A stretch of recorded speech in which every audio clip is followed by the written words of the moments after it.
That was interesting. Reclamation onwards till Churni Road. But the part of Bombay which has the most interesting legends and some of the most picturesque and wonderful sights and is the haven for the wealthy is the area beyond Churni Road. Can we come to that? Can we talk about that? So, just beyond Churni Road would be Gamdevi. Yes. Would be Girgaon. So, Girgaon, one of my favorites is Khotachi Wadi, which is a lovely beautiful, place, yes.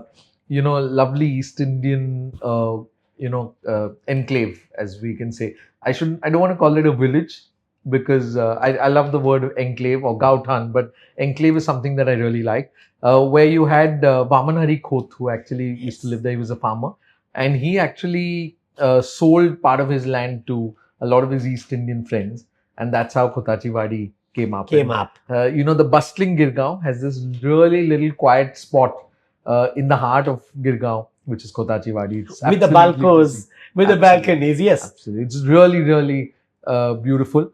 Just beyond that, of course, is Gamdevi. Gamdevi was where the temple is, Gamdevi Temple.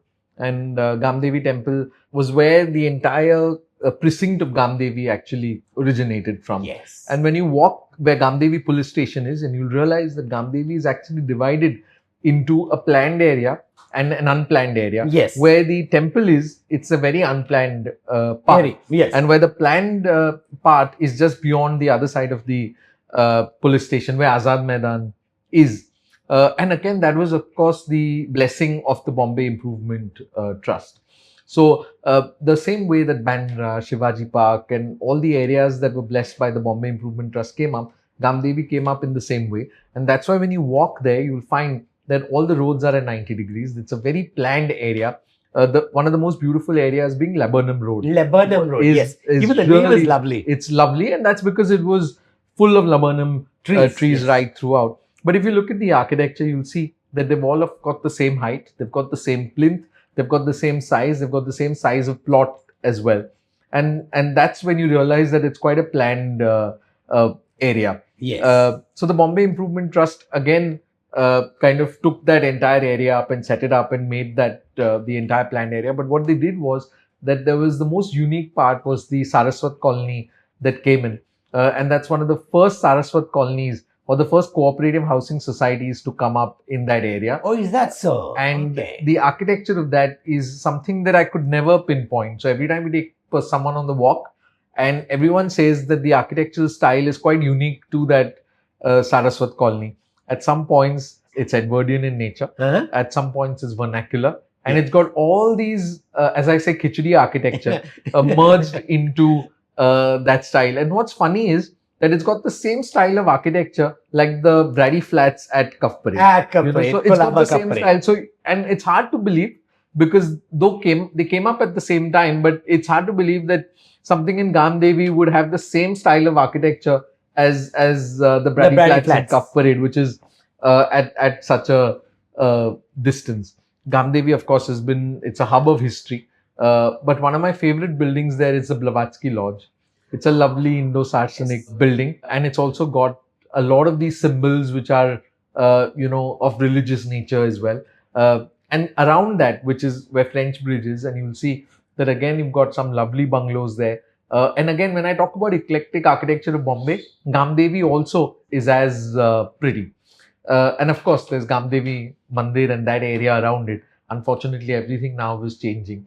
If you take a snap of the Gamdevi Mandir, you're going to have all these high rises at the back. In fact, when you're talking of Gamdevi Mandir, the other big mandir that is there, the big temple that is there is Babulnath. Yes. And between Babulnath, Malabar Hill and Churni Road again. Yes. There are three legends that, our viewers must hear. One is that the entire area after Churni Road is Walkeshwar. Again, it refers to a legendary time when Lord Ram came there and wanted the gods to bless him and get his wife back.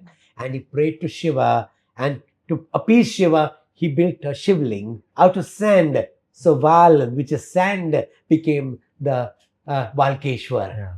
The second interesting story, again linked to the same place, is that he had no water there. There was no fresh water. in that part of Bombay. How can he pray to Shiva? And Shiva said, just shoot your arrow anywhere you want. And he shot his arrow, and lo and behold, there was a water fountain that came up. And that became Banganga. Absolutely. The Ganga which came because of Ban, the arrow. Yeah.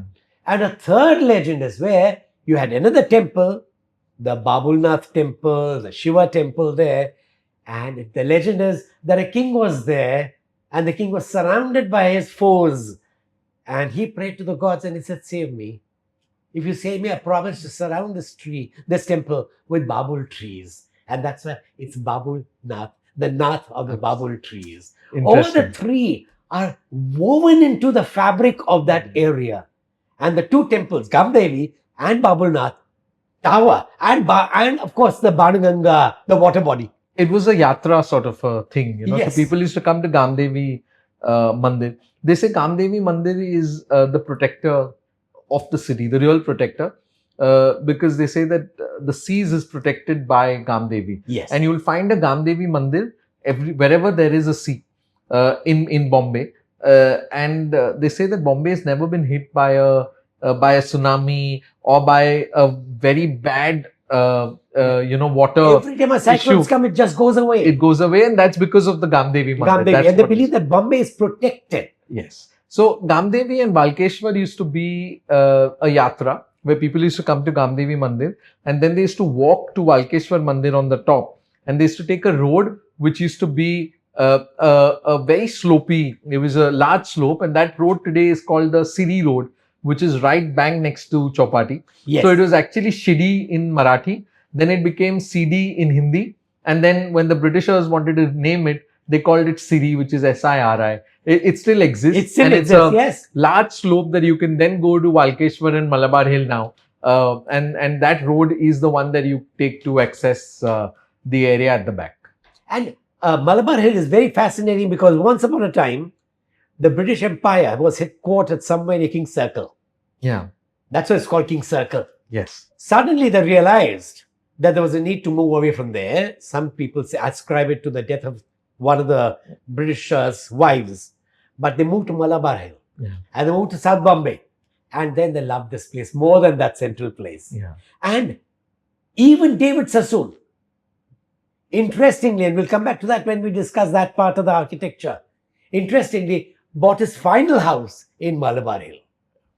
But this is a place where wealth resides. Yes. Where you have old architecture and new architecture rubbing shoulders with each other. Yes. Can you talk about that? Yeah, so though we say Malabar Hill is a really posh area now, and it's something that we all would like to go because it's so green, it wasn't so, it's not a very old area per se. Yes. There are stories that in the 1830s or 1860s, in that time, that there was a person who owned an orchard there, and he wanted to sell his land, and he wasn't really getting even 5,000 rupees at that point, but he was desperate to sell it because no one even ventured into Malabar Hill. Correct. And the reason is that Malabar Hill at one point of time was where it's named because you had pirates from Malabar that used to actually reside there, and their point was the Malabar Point. So all the ships that came in used to cross Malabar Hill to get to the ports that we had. Yes. But unfortunately, they always used to be attacked by these pirates which were at that Malabar Point. And that's why, because of them, they were so scared of them that they had to actually go further away and turn into Bombay. They had to use a little extra fuel to get to the port of Bombay. And that's how the name came, which is Malabar Hill. But not many people wanted to go there. Yes. And then it took these foreigners, these Britishers, to go one day and then open up the entire area. And that's when you had lovely European bungalows in that area. So Malabar Hill was full of these mansions. So you had two areas that were full of mansions. One was Baikla and one was Malabar Hill, where you had all these rich Europeans, Britishers and Parsis that came in with all their money and built these lovely mansions that unfortunately none of them stay today. But some of the mansions still survive. All the consulates that are there, yes, the Japanese consulate, the BMC Commissioner's office, those places are beautiful. Yes. So that, of course, is Altamount Road, which is a little ahead. But if you look at Kemp's Corner, Breach Candy, you have very little still remaining. Yes. which is quite unfortunate because if you can imagine, of course, why was Breach Candy called Breach Candy? Because that's where the water breached the city. And that is why it was called Breach, because the water, and Candy is a more British version for Khadi. So it was actually where the water was breaching the city, and it was breeding mosquitoes at one point of time. And that's when the Britishers said that they wanted to make an embankment so that they can stop the water from coming in, and you can have more hygienic levels there. Yes. And that's how Breach Candy got connected to Worli, because they built that embankment. Of Correct. course, there's a story of the Mahalakshmi Mandir, because Shivji, Ramji, who was the contractor of that, he dreamt of the goddess, Yes. who said that, my idols are there lying at the bottom, and the embankment will not take place until you remove those idols. And that's how Mahalakshmi temple came into. At that time, it was next to the seashore, and you could sit there and watch the waves. Yes. But not now. Now the new reclamation has taken care of Of course, that. again the coastal road. But, so a lot of foreigners actually came to Breach Candy with their cars from the fort, and they came in to see the view. And of course, the hills of Malabar and Kambala Hill were also a spot where they could actually look at the race course. Yes. So if there was no place because of the crowd at the race course, a lot of people took their cars and went to the hills of Malabar Hill and Kambala Hill, and then use the and then they binoculars. used the binoculars and looked at the horses, races. yes. Races there. But very interesting. And this was then the seat of power with the British, and today it's the seat of power with the wealthy. And what is interesting for me, it's a very favorite topic of mine, is that the final bungalow that David Sassoon bought was Sanssouci. But that was not the original bungalow. The original bungalow was in Byculla, and that was also called Sanssouci till it changed its name and became Messina Hospital. When David Sassoon came to Bombay, he occupied the whole, his territory was Byculla. It is the Byculla he built the Jewish colony, Byculla he built this, and of course he stayed there. He stayed there in Messina, bought the land, which then became the zoo, and then became the Bhaudaji Museum. That was David Sassoon. But Byculla is a story by itself.